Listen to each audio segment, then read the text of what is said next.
మన దేశంలో కంపెనీ సీఈఓల జీతాలు భారీగా ఉంటాయి. భారత్లో అత్యధిక వేతనం తీసుకుంటున్న సీఈఓల జాబితాలో ఫ్రాన్స్కు చెందిన థియరీ డెలాపోర్టో అగ్రస్థానంలో నిలవడం ఆశ్చర్యాన్ని కలిగిస్తోంది.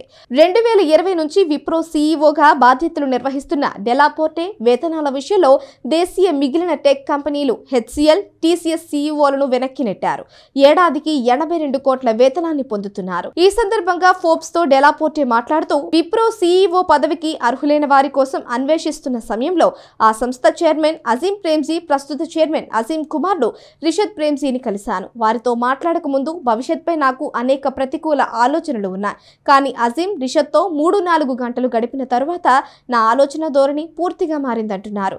వారిద్దరి మాటలో విలువలతో కూడిన ఆశయాలు, ప్రాధాన్యతల గురించి విన్న తరువాత ఏమాత్రం ఆలస్యం చేయకుండా సీఈఓగా పదవి బాధ్యతలు చేపట్టేందుకు అంగీకరించా అని డెలాపోర్టే అన్నారు.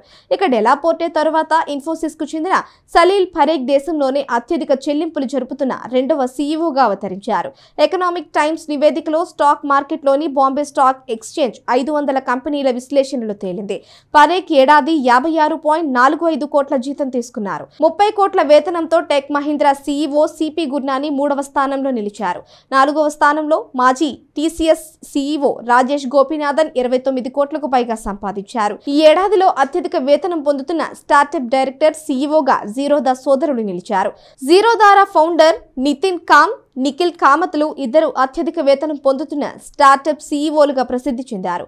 వారిద్దరి వేతనం ఏడాది 72 కోట్లుగా ఉంది.